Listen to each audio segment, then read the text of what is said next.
Te he sacado el bono alemán también. En este gráfico ahora entenderás por qué te he sacado el bono alemán aquí, porque lo que te voy a contar ahora va a generar volatilidad en la deuda alemana. Alemania se prepara para una nueva era de gasto en infraestructuras y defensa. ¿Es la Segunda Guerra Mundial? No, es el inicio de la tercera, ¿vale?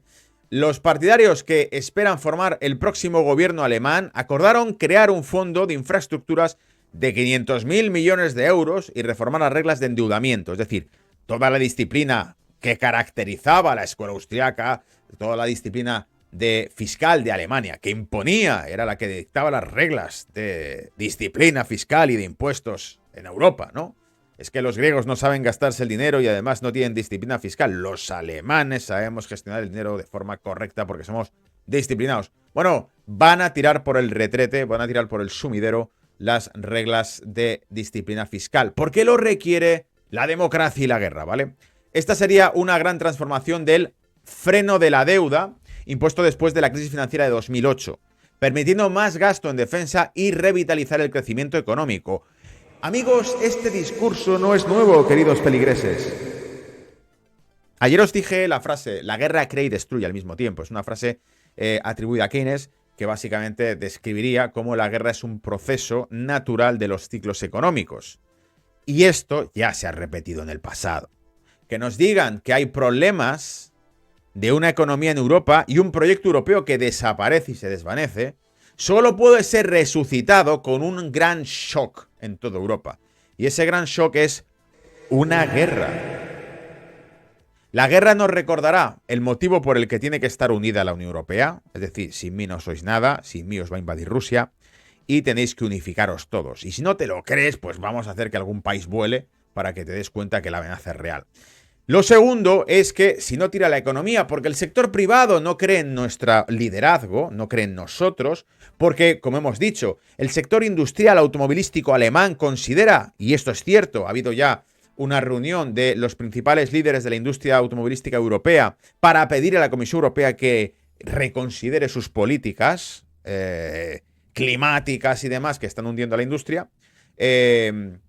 Si estos líderes europeos están conteniendo, atacando o contrayendo la industria automovilística, están destruyendo la industria energética. Acordaros que también pasó en la industria energética, los cierres de centrales nucleares, los cierres de recursos hidroeléctricos, todo esto ocurrió en toda Europa, por esas políticas, ¿vale? Pero también el sector agrícola, no se queda fuera ningún sector. El sector agrícola también protestó y dijo, la regulación que están poniendo está haciendo cada vez más costoso el producir alimentos dentro de Europa, mientras que se importan de fuera con países que no están sometidos a esa regulación. Parece que están favoreciendo precisamente de forma arancelaria, comercial, que se importe el producto de fuera. Esto ocurrió incluso con el grano ucraniano. Importaban productos de Ucrania, agrícolas. ¿Y quiénes eran los que protestaban? Los polacos bloquearon las carreteras para que no entrase el producto ucraniano, porque decían, o sea, estoy yo rompiéndome el culo para producir con vuestras reglas y resulta que metéis toneladas de producto ucraniano que lo han cultivado precisamente con los pesticidas que vosotros prohibís para el consumo. Ellos sí los pueden cultivar. Marruecos también. Y los consumimos aquí. Pero nosotros no podemos hacerlo, que sí estamos dentro del club. ¿Para qué demonios estamos dentro de este club? ¿Para tener una ventaja competitiva entre nosotros o para al revés, ser puteados? Esa es la pregunta que se hacían. Pues ante esa pérdida de liderazgo con una economía que se ha ido deprimiendo, dicen, pues tranquilos. La guerra reactiva la economía, pero claro, no la reactiva en el ámbito civil, no la reactiva en la innovación tecnológica, en el progreso que pueda experimentar el ciudadano en su día a día, la reactiva por vía dura, por vamos a morir todos, hay que gastar dinero en esto, a producir balas, a producir tanques y a la guerra a todo el mundo, ¿vale? Revitalizar la economía con un proyecto de guerra es bastante peligroso porque suele terminar mal, llámame loco, pero suele acabar con millones de muertos, ¿vale? Esto ya ocurrió, que parecemos tontos, pero esto ya ocurrió, ¿eh? Alemania ya reactivó su industria hace unos años y acuérdate cómo terminó aquel berenjenal, ¿vale? La pregunta es, ¿volver a Europa a depender de la industria militar alemana? Y si fuese así, te pongo por aquí como reflexión, ¿eh? Y si fuese así, ¿se le permitiría a Alemania reactivar su industria militar? Porque Alemania está capada, le quitaron los huevos después de la Segunda Guerra Mundial, acuérdate. No le dejaron hacer absolutamente nada. Primero la dividieron en dos trozos, se quedaron los soviéticos y se quedaron los estadounidenses. Y después de eso, pues fue, bueno, a ver, aquí vosotros podéis hacer ciertas cosas que se os permitan. Acuérdate que te puse el dato estadístico durante el fin de semana cuando Alemania criticó a Donald Trump y tal. Dije, Alemania pertenece a Estados Unidos. Tiene más de 100 bases militares en Estados Unidos y más de 30 y pico mil tropas desplegadas en Estados Unidos. Alemania está ocupada por Estados Unidos. ¿Qué demonios dice Alemania de lo que puede o no puede hacer? Por tanto, la industria alemana, en todo caso, lo que hará será empezar a movilizarse para producir producto probablemente que será subproducto estadounidense. Es decir, que a través de la industria alemana se empieza a comercializar producto estadounidense en Europa, armamentístico, por supuesto, porque, como dijo Eisenhower, lo que dirige la economía estadounidense es el alto peso del sector armamentístico estadounidense. Ese es el que mueve realmente los flujos comerciales y el que protege al dólar de su estabilidad mundial. Cuando ha habido algún tipo de amenaza que pudiese poner en juego o en jaque al dólar como moneda mundial desde la Segunda Guerra Mundial, ¿qué ha hecho Estados Unidos? Democratizar el país que sea. Saddam Hussein.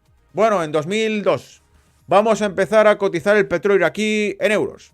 Bueno, pues me parece que te vamos a tener que democratizar, ¿vale? En 2003 se invade eso y ya está. Se deja como un solar.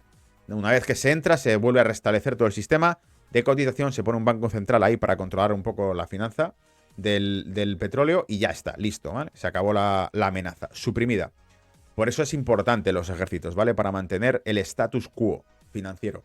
La pregunta es, ¿volverá? Bueno, esto ya lo hemos leído. Alemania ha controlado la no proliferación de sus capacidades militares desde el final de la Segunda Guerra Mundial, lo que plantea dudas sobre este giro. Es decir, tiene que hacer una serie de cambios legales enormes a Alemania para poder producir militarmente.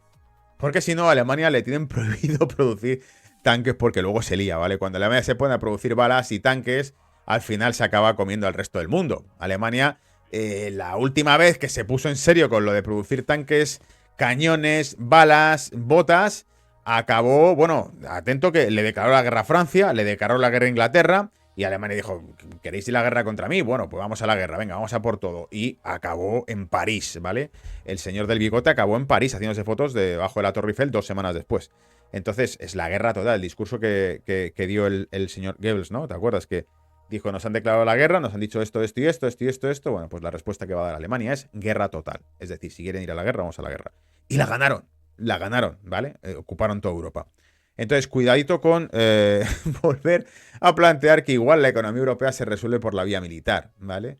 Porque, amigos, de las dos guerras mundiales, las dos han surgido en el continente europeo. Así que no juguemos con fuego porque viene la tercera. Además de los recortes del BCE, que están afectando al bono alemán, te pongo aquí. Esta otra es la segunda reflexión que te hago con este tema. El BCE habla de recortar tipos de interés, ¿no? Estupendo, genial, vale. ¿Cómo afecta esto al bono alemán? Lo enriquece, es decir, baja el rendimiento del bono porque aumenta la demanda de bono alemán. Si van a recortar tipos de interés, yo me refugio en bono, en renta fija. Porque el rendimiento que me va a dar el dinero del banco va a ser cada vez menor. Y de hecho te he advertido de esto. Te he dicho que van a entrar en tipos de interés negativos en Europa muy pronto si siguen por esta senda del Banco Central Europeo. Esto ya te lo he advertido y te lo he explicado con la tasa de interés real frente a la inflación, ¿vale? Bien. Pero es que por el otro lado, si rompen sus reglas fiscales, el bono alemán ya no es el glorioso y fortalecido bono alemán que es activo refugio seguro para toda Europa porque la disciplina fiscal de Alemania, ya no existe la disciplina fiscal de Alemania, se hace esa reforma.